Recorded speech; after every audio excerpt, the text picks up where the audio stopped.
Morning with Michael Chugani and me, Hugh Chiverton. We're talking about education, especially Chinese language education for minorities and non-Chinese speakers in Hong Kong. We have with us Qamar Minhas, President of the Pakistan Association of Hong Kong, member of the EOC, the Equal Opportunities Commission, who's been very critical recently of the government attitude to this issue.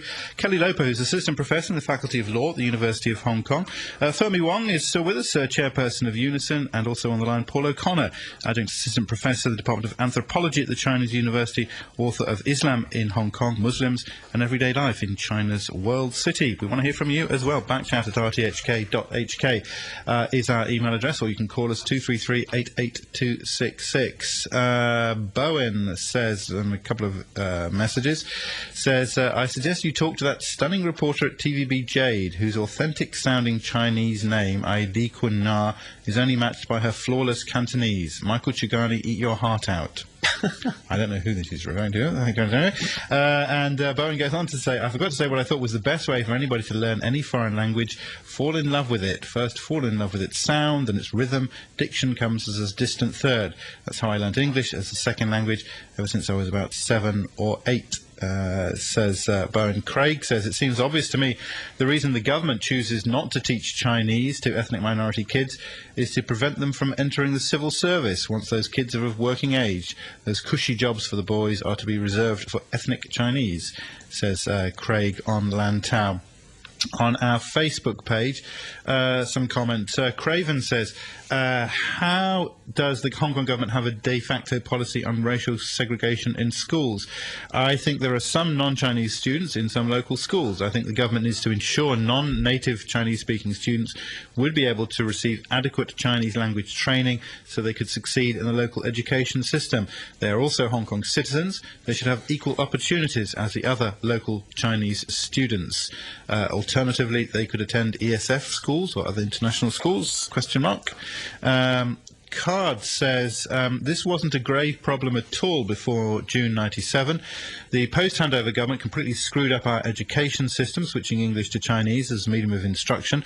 We used to have a more equitable system before the handover. Ethnic minority Hong Kongers had equal chances to work in the government.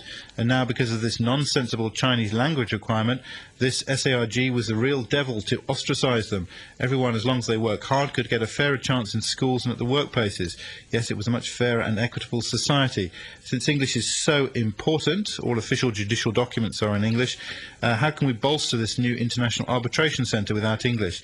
Please get real. Chinese can never replace English, or else Hong Kong will just be another Chinese city drifting away from universal norms.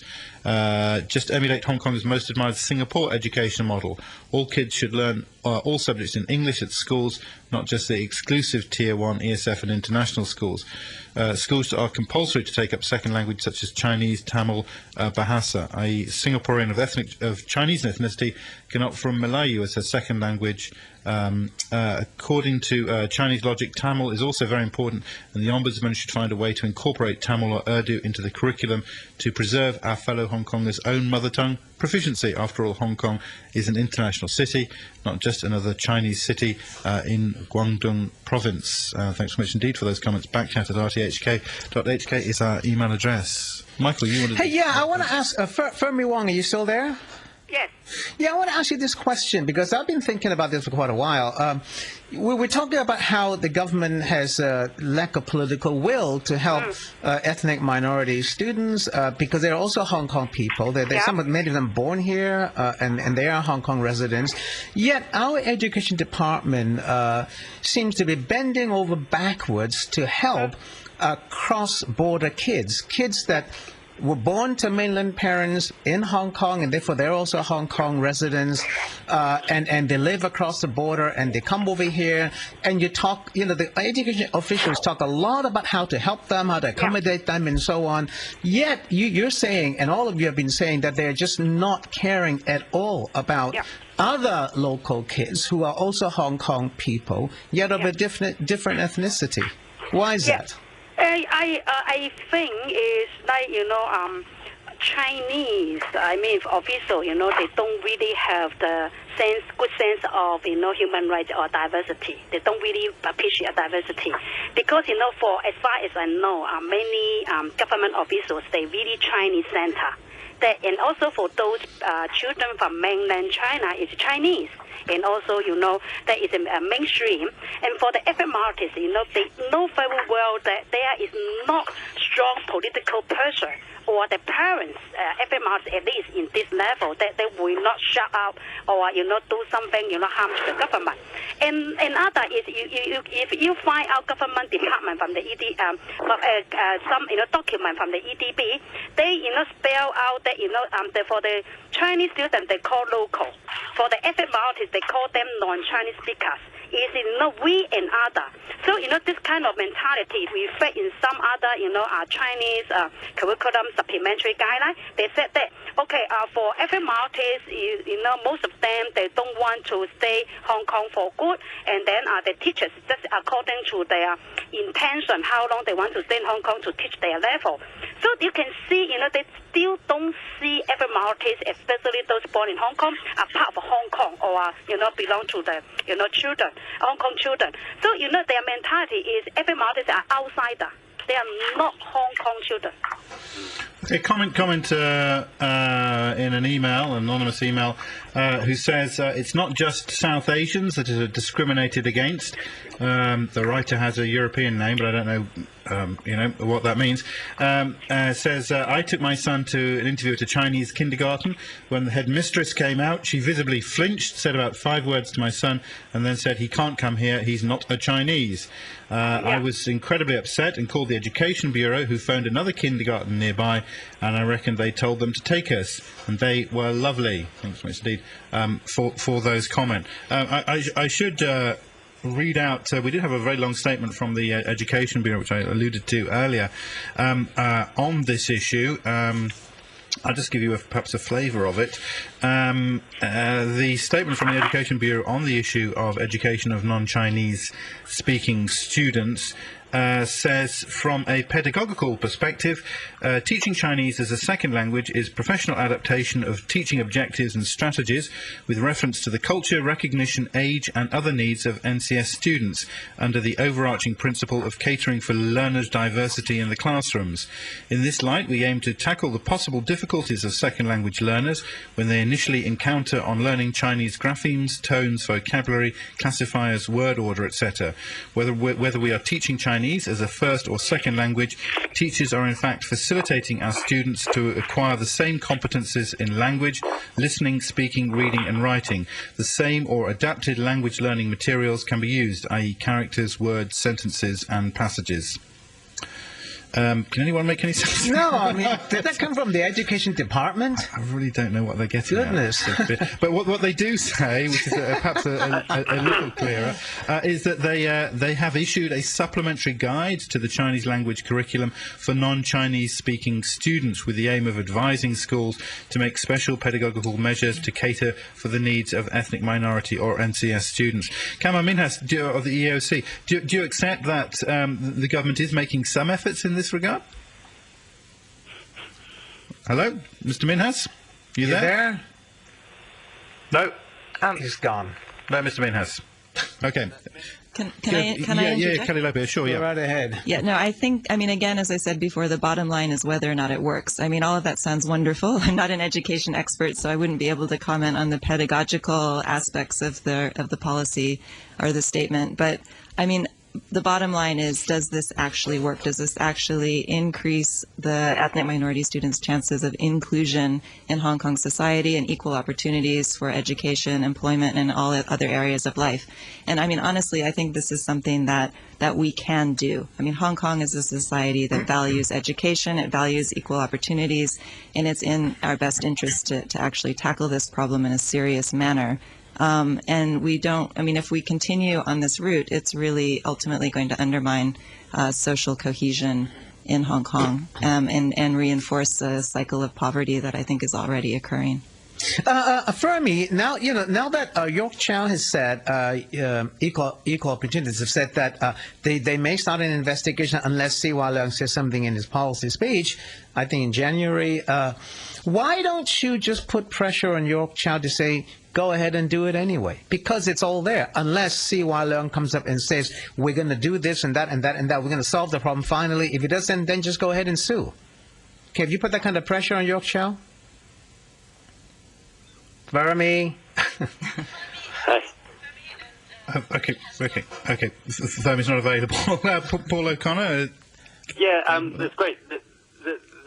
If I can just respond to that government statement, I think it really highlights exceptionally how ambiguous it can be for educators, for even researchers to try and get through the haze of all of this. There's a lot of language that is used that actually puts people at a distance. And particularly when you think of parents, ethnic minority parents, that are coming to try and figure out what the best thing is for their children, this isn't accessible to them. And partly, I mean, we can throw words around like racism, we can throw words around like, there's ideas that we're trying to limit ethnic minorities coming into the administration or the workforce. But part of it, at a more prosaic level, is simply an ignorance about how to actually reach out to these people, to actually deal with ethnic minorities and understand that they're from a different cultural background, they have different focuses, they have different ways of learning, they have different priorities in the family makeup in the family system. That means that in order to give them this love of Chinese, which I totally agree that they need to be, incorporated. They need to be included. So inclusion is a really key part of this, and that language, that statement, highlights how far we are away from inclusion. It's also important for Chinese students to have access to ethnic minority students, for them to be in the same classroom together, learn together, play together. And I think, again, it's in all of our best interest to see this happening.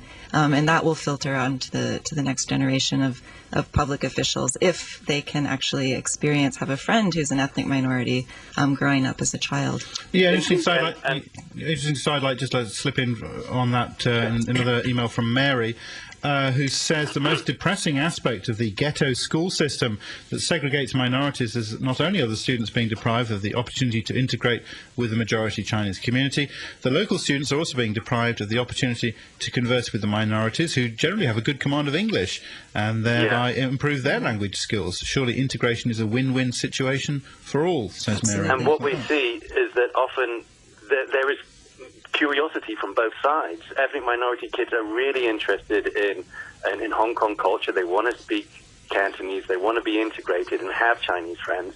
And vice versa. I speak to a lot of Chinese students at university, and they are curious about ethnic minorities. They want to know about their culture. They want to know about their religious beliefs. So we have two groups of people that have been kept apart, but actually are curious about each other. But I've heard people say, and I've read stories that say that the local Chinese kids don't even integrate or have connections with the mainland students that are here. Yeah, and I think that this is where the key issue of the argument is, because Hong Kong's got a bit of an identity crisis at the moment in terms of trying to hold on to Cantonese language, and the key signifier of a Hong Kong identity is competence in Cantonese. If we give ethnic minorities this working competence to access Chinese language, to be able to be conversant in Cantonese, then they actually have a way to integrate with their peers immediately, and they will be integrated, and the cultural differences will not be so distinct. Well, it is true, because I do speak fluent Cantonese, regardless of what the earlier listener wrote in, and I do have a show in Cantonese on ATV, and you do know, from my own experience, if you do speak Cantonese, you can integrate with a lot of people, and you find that a whole lot of barriers just fall away, and if you don't have it, then it's there. Yeah, absolutely. And it's also, this is why the segregation is so insidious. I mean, it's about language, but it's also about contact and being in the same classroom again. And it has to be encouraged. And the teachers also have to know how to have the training to know how to deal with these mixed, diverse classroom situations. Yeah, and a lot of the teachers are really desperate to work with these students. I often hear teachers talk to me and say that there are different approaches that they have from Chinese students and, say, South Asian Pakistani kids, and they don't know how to connect the curriculum with their learning styles. And it's the time is now. I mean, this is really the zeitgeist. It's the time to actually sort this out. Do you agree with Fermi's model, where you have, say, excuse me, you have set schools where you might have a quota of minority or non-Chinese speaking students. Not that every school in Hong Kong would be able to offer this kind of second language teaching and second language curriculum and so on, but you might designate a certain amount. To a degree, I would like to see a CASL system where there is Chinese as a secondary language throughout all of the schools, that people can access that, and that they have a specific amount of time in that class in order to get the competence speaking Cantonese at first, because most parents and most children from a non-Chinese background, they privilege getting spoken Chinese first, and the characters become a second focus. But we see the Hong Kong school system is much more about getting competence in characters from a young age. Is it going to be like increasing our education budget by a lot if you say in every school there's going to have facilities that you can learn Chinese as a second language? I mean, is it going to... I'm an idealist, so if you want to find out what I would like to see, I would like to see schools having a specific focus on getting children with needs, getting them competent so they can actually access the mainstream classes. And it would be, I don't think it's a bad thing to ask for the ideal situation. So it's not a budget thing. We're not talking about money here, are we? No, I think the foundation, we have to look at what we want. And when we can have people agreeing that this is a real need, then you can look at how it's going to work out practically. Certainly, what Fermi said about having some schools start, why not? But ultimately, it would be a great thing if we have the whole of Hong Kong having all the schools being able to provide this sort of access route for ethnic minorities. Okay, one final point. The person who contacted us earlier talking about getting their child into a Chinese kindergarten and the troubles they had there, got back saying, explaining that they're white. They said, my parents arrived in 1961, I was born here, and my son was born here. I was just thinking, from my own experience with my children, sending them to a Chinese kindergarten, there are Chinese kindergartens, for example, which are happy to take non-Chinese or children from a non-Chinese speaking background, like my own children, and it really depends on the kindergarten.